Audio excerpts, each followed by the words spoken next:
Ouça o Agro, Gestão e Mercado, com Natália Fernandes, um podcast do Sistema CNA Senar.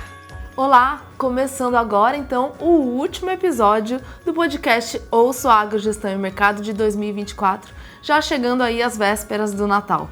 Então, em clima natalino, se a gente pudesse imaginar que o agro pode fazer uma carta para o Papai Noel com os seus desejos e os seus pedidos para 2025.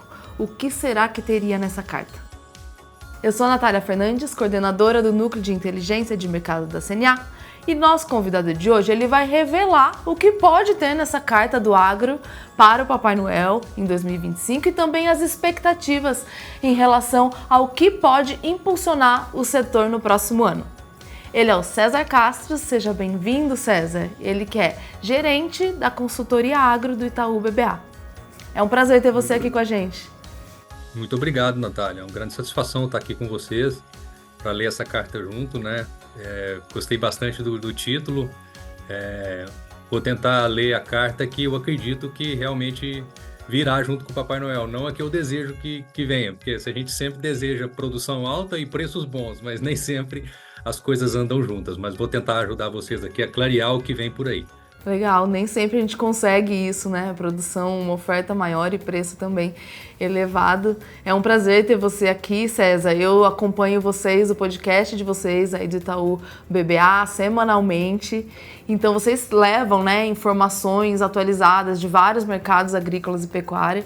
Esse é um papel muito relevante para auxiliar, né, quem está dentro do agro, em especial também produtores rurais que buscam cada vez mais ferramentas de gestão, informações de mercado para que possam estar atualizados e ajudem na tomada de decisão. Então vamos lá! Estamos aqui terminando um ano de 2024 com alguns desafios, né? Um câmbio, um real mais desvalorizado, com dólar superando 6,10 aí, desafios no ambiente fiscal, mas um agro muito resiliente, buscando evolução da sua produção, investimento pelos produtores. Então eu queria que você começasse pontuando aí qual o primeiro item que tem na carta relacionado a essas expectativas aí, esse ambiente para o agro em 2025. Vamos lá. Bom, eu acho que o primeiro deles é uma incerteza econômica, né, grande. Esse ano de 25 ele vai começar sob grande estresse da nossa moeda, né? A gente tem observado uma pressão de desvalorização bem grande.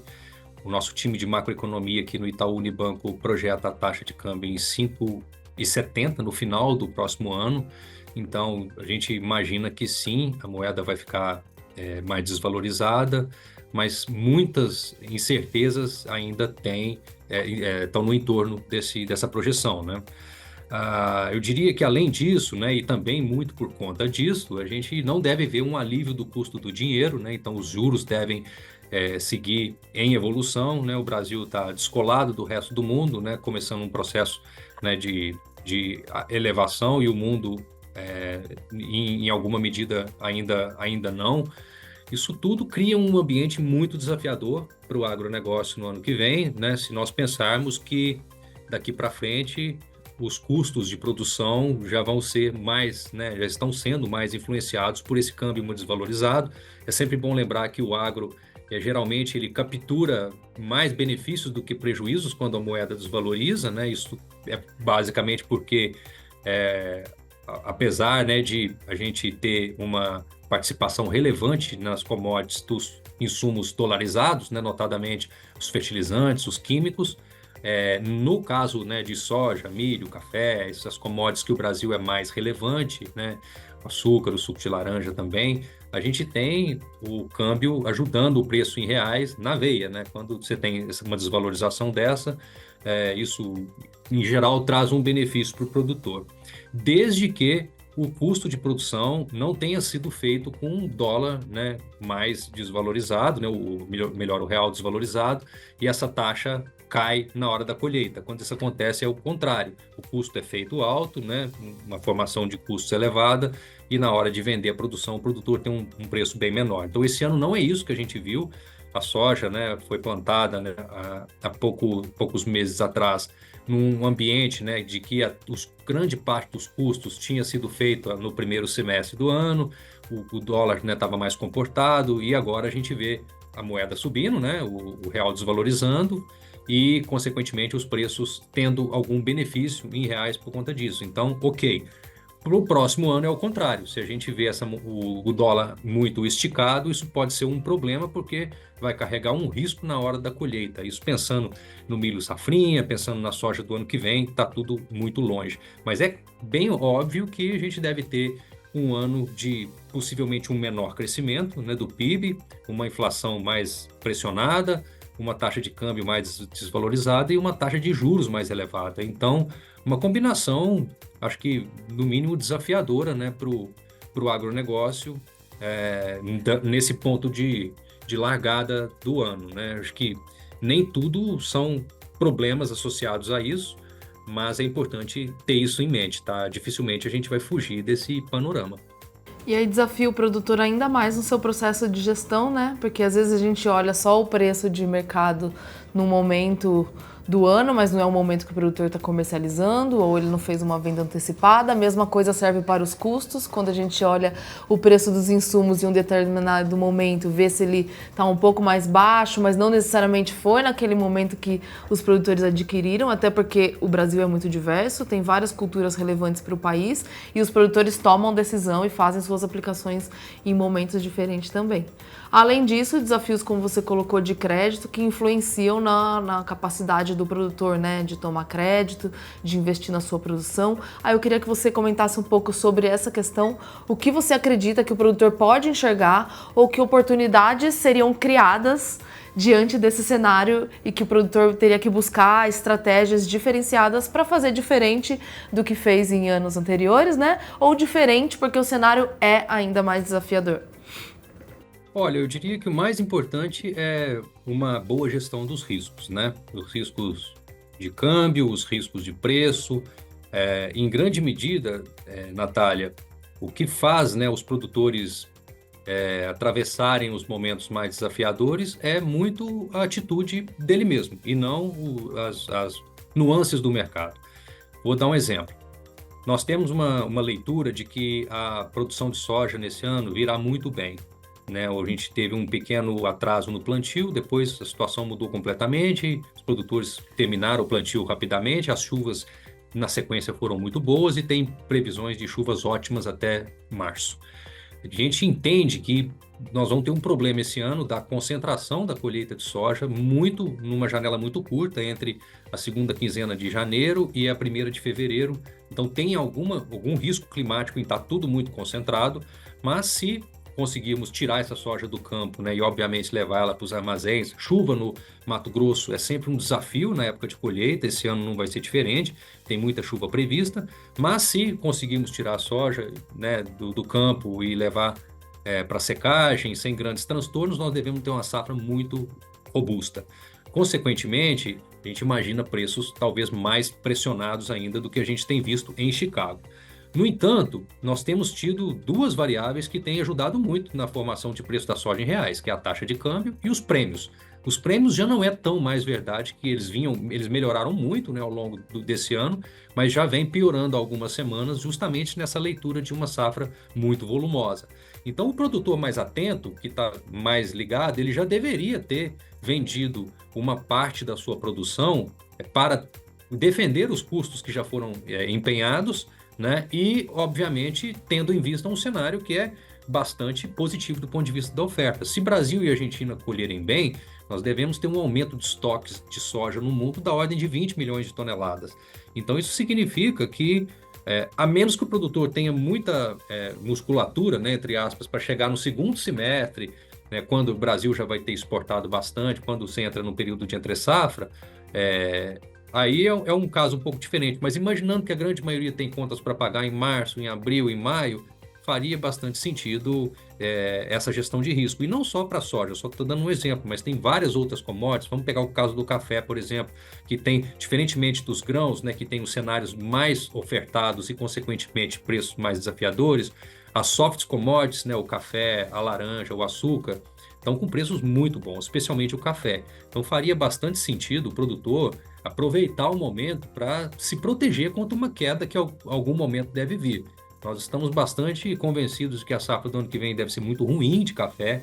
Isso sustenta os preços, definitivamente pode subir mais, mas nesses momentos de altas espetaculares, os custos de se proteger contra a queda ficam mais baixos. Então, o que o produtor deveria estar fazendo é buscando, né, estratégias para se preparar para algum momento no futuro, quando os preços podem ser menores. E não simplesmente fazer o que muitos fazem, que é expandir a área, dobrar a aposta na alta, e quando a produção ela ocorre, os preços já estão numa outra realidade. Então, nesse contexto muito complexo, né, tem também o presidente Trump vindo aí também com muitas incertezas, né, como é que vai ser a política, sobretudo comercial dos Estados Unidos, e isso vai irradiar para nós, né, consequências. É importante ter os pés bem no chão e uma gestão de riscos, né, uma política bem desenhada e sendo seguida para que possa atravessar esses tempos desafiadores, né, não necessariamente ruins. Isso depende muito de como que o produtor está posicionado, né, nessas histórias, mas tem oportunidades e desafios. Mas o que o produtor não depende de mercado, de nada, é essa gestão que ele pode muito fazer. Então, eu acho que isso é bem importante aqui no contexto da carta do Papai Noel. Sim, e tem a questão climática que você comentou, né, que pode já em janeiro ter algum aí ainda impacto, né, de alguma forma influenciar esse período de colheita que já vai ficar concentrado e deve ter um desafio logístico. Mas será que o Papai Noel já está ouvindo os pedidos e o clima de 2025 pode trazer um pouco menos adversidade do que a gente viu nos anos anteriores? Mesmo ainda tendo aí uma probabilidade, né, de laninha, mas que parece muito fraca, será que pelo menos em 2025 a gente tem uma expectativa, né, de um clima um pouco menos adverso para as atividades? Olha, Natália, essa é uma seara que eu nunca fico confortável, sabe?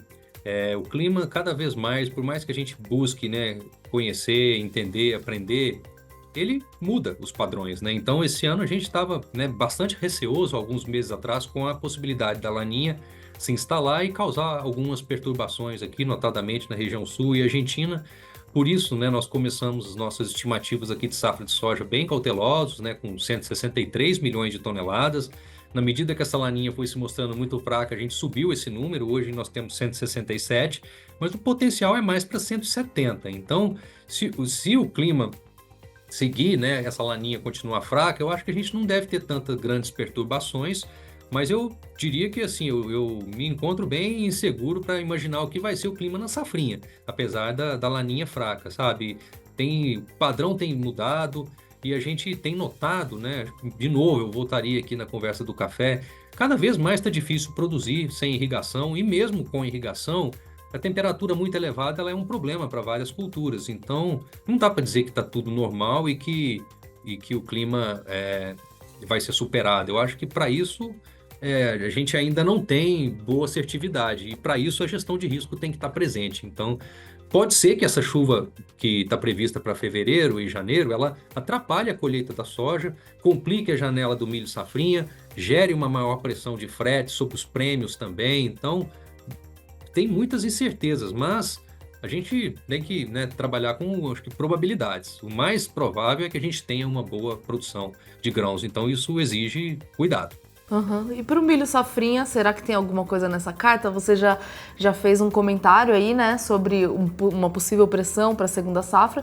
De toda forma, os números também são positivos, né, para a segunda safra de milho, e é um mercado estratégico que, de certa forma, pode ter um potencial de expansão das suas exportações a depender da relação do Brasil com a China, e o Brasil também aumentando o seu consumo para a produção de etanol, enfim, a produção animal também requerendo esse tipo de cereal para a sua alimentação animal. Como estão aí os pedidos e perspectivas para o milho? Olha, para o milho, nós entendemos que o cenário mudou diametralmente, né, de algum tempo para cá. A gente estava bastante vendo um desânimo muito grande dos produtores com a safrinha, porque as relações de troca estavam ruins, os preços do milho estavam muito baixos, né, até por volta de agosto. De lá para cá, os milhos subiu muito de preços, né, as relações, a gente também temia uma alta desproporcional dos adubos, principalmente os nitrogenados. Isso acabou não acontecendo, né, apesar da continuidade do conflito lá no Oriente Médio. E, consequentemente, mudou completamente a perspectiva de margens para o produtor de milho, né, com os preços atuais de insumos e do milho. Então, a gente entende que a área de safrinha vai crescer, isso pode permitir uma safrinha muito boa, depender da produtividade, o que significa que a gente enxerga um potencial de produção bom de milho também. A história do balanço global de milho ela é bem diferente do da soja, que é extremamente folgado, né? Do milho a gente não vê essa folga, o balanço ele é razoavelmente apertado, e a nossa dinâmica local do milho ela está bastante favorecida pelo bom momento das proteínas animais, que tem um destaque mais recente aí o boi, né, que subiu bastante de preço. As produções também de carne de frango e suíno e ovos também vêm bem, a gente vê com bom potencial para o ano que vem, e principalmente a dinâmica do setor de etanol de milho, que tem uma perspectiva de produzir 25% a mais nesse próximo ano, né, de etanol, e essa indústria ela está mudando muito o padrão, né, de formação de preço do milho, né? Historicamente, nós já temos um perfil de ter milho mais caro do que a paridade de exportação. Isso significa que tem que pagar um prêmio aqui dentro para segurar esse milho. O Brasil não é competitivo hoje no milho para exportação, né? Agora, os americanos que atendem, né, o programa deles está avançando bem lá, mas aqui dentro nós temos conseguido enxugar bem a produção. Então, primeira safra também teve uma pequena queda de área, então a gente deve ter uma produção na primeira safra não muito diferente, mas talvez um pouquinho menor, e a safrinha pode fazer a diferença, pode ser muito boa, o que seria muito bom só para o segundo semestre. Então o primeiro semestre, em termos de preço de milho, nós entendemos que é mais sustentado, tá? Não tem espaço para grandes elevações adicionais se o clima não comprometer a produção, mas é diferente da soja, que a gente tem uma cabeça mais baixista. Então eu diria que é um cenário excepcional visto de 3 meses atrás, né, comparado com 3 meses atrás. Os preços melhoraram, a gente deve ver um avanço de área, o clima está favorável. O grande desafio é o plantio, né? A gente tem que dar tudo certo aí nessa colheita muito concentrada da soja para o milho safrinha entrar sem atraso e não ficar sob risco no final do ciclo.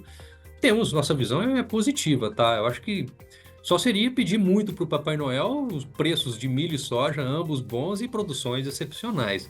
Talvez no milho a gente possa ter essa combinação de uma boa safra e preços bons, mas para a soja parece um quadro de muita oferta no mundo para a gente ver grandes alterações nos preços. Então, aí de novo, né, a gestão de risco é super importante. Certo. E na pecuária, César, o que você vê de fatores, tanto nacionais quanto do mercado internacional, que podem influenciar tanto o consumo, né, de carnes de forma geral, de todos os tipos de proteína animal, e também a oferta brasileira? Bom, na pecuária, nós, né, pensando primeiro aqui nas carnes de frango e suína, nós temos visto um momento de margens positivas, né, espetaculares no caso do suíno, né, uma combinação de preços bem sustentados, numa produção crescendo num ritmo mais lento e uma exportação formidável esse ano. Nós enxergamos que esses elementos vão estar presentes no ano que vem também. O setor não deve ter um aumento muito expressivo de produção, nós entendemos que o viés para as exportações é positivo, a gente tem conseguido reduzir muito a dependência da China em outros mercados, crescendo, né, mais que proporcionalmente, o caso das Filipinas, acho que é bem emblemático. A carne de frango também, a gente tem uma leitura razoavelmente construtiva, né, da produção e da dinâmica de custos. Então, com os custos mais contidos, o setor deve expandir, as exportações avançando, nós imaginamos pequenos crescimentos em tudo. Produção, exportação e consumo dessas duas carnes. Pensando no boi, aí o cenário eu acho que é um pouco diferente, porque nós estamos assistindo agora, né? Vamos assistir ao longo de 2025 uma provável aceleração da retenção de fêmeas, né? Então, depois de muitos abates de vacas que a gente viu nos últimos anos, a gente entende que as condições para um alívio desse excesso de oferta estão postas, que foi basicamente essa alta muito forte do boi, né, de agosto para cá. Essa alta não foi tanto, no nosso entendimento, relacionada a uma virada de ciclo, uma mudança estrutural, mas de eventos conjunturais, né, que fizeram as forças mudarem, e aí criou-se o ambiente para o bezerro subir, e agora esse bezerro mais elevado, juntamente do boi também num patamar mais alto, vai fazer o produtor, o recriador, né, e o terminador buscar a reposição, vai encontrar uma oferta menor no mercado, a tendência é que os preços de cria sigam em elevação.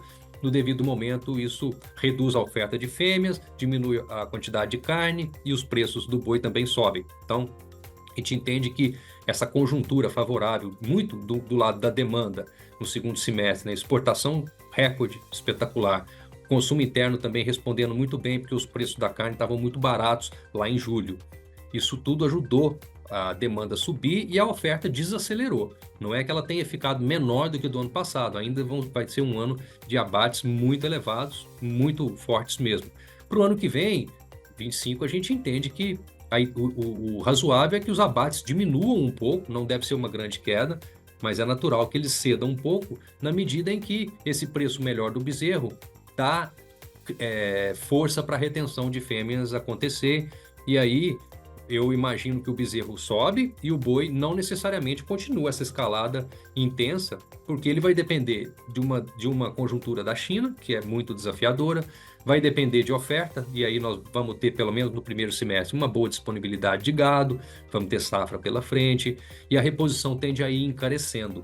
Então, de toda forma, do ponto de vista de preços, eu imagino que a pecuária daqui para melhor, é para cima, tá? Mas o boi talvez não seja virado para o céu ad eterno exponencialmente, né? Eu imagino que ele vai encontrar o seu caminho natural, né, de acomodação e depois voltando a subir no segundo semestre. Mas a reposição eu acho que ela é para cima. Então, isso cria desafios também para o pecuarista que comprar animal agora e for vender no futuro. Se for um confinador, é muito importante que ele trave o boi futuro para ele não ficar exposto a qualquer problema, porque a realidade hoje da pecuária é muito diferente de 3 meses atrás, que os custos estavam baixos. O boi magro, a ração continua, mas o boi magro estava muito mais barato. Quem comprou até julho, junho, e agora, de novembro para cá, as arrobas de entrada no sistema já estão bem elevadas, o que significa que exige um boi gordo não muito menor do que R$300 para essa conta continuar boa. Elas foram espetaculares agora por conta dessa combinação do boi explodindo e o custo baixo.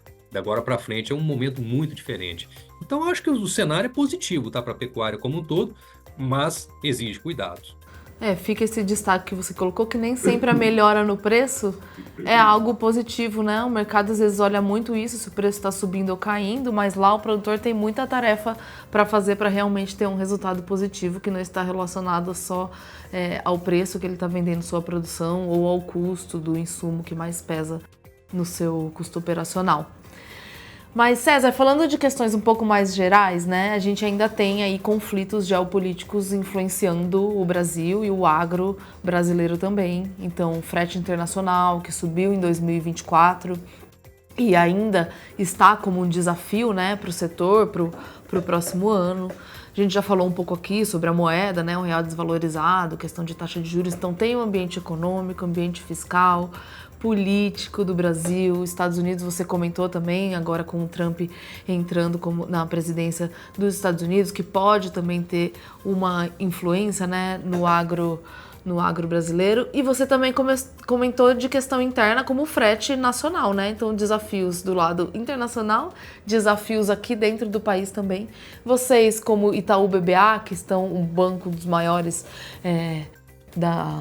um dos maiores da América Latina aí, eu queria que você colocasse qual você acredita que seja a visão, como o investidor tem encarado o agro brasileiro diante de todas essas questões que a gente tem vivenciando relacionado ao mercado nacional e também a essas questões internacionais, tanto relacionadas à sustentabilidade da produção brasileira e esses desafios que chegam aos produtores brasileiros. Como que está o apetite por investimento nesse setor, de quem não é do agro, mas tem olhado para o agro e é relevante também que tenha esse papel desse tipo de investidor para o setor crescer e para o Brasil também? Muito bem, excelente pergunta. Olha, Natália, eu diria que esse ano ele foi bem diferente dos anteriores, né? do ponto de vista do olhar dos investidores para o agronegócio. Foi um ano de sustos. Nós tivemos um conjunto muito grande de RJs no setor que assustou muito os players. Isso gera muitas consequências negativas. O crédito ele ficou mais seletivo. Não só nós, mas todos os bancos têm buscado se apoiar mais em nomes que realmente nós queremos estar muito próximos. E temos, assim como todo o sistema, tomado bastante cuidado com pedras pelo caminho. Dado o perfil, né, das margens que a gente imagina, que são talvez um pouco melhores do que as observadas nesse ano, mas não espetaculares e muito diferentes daquelas que nós vimos há 3 anos atrás, na época da pandemia, o momento é muito diferente.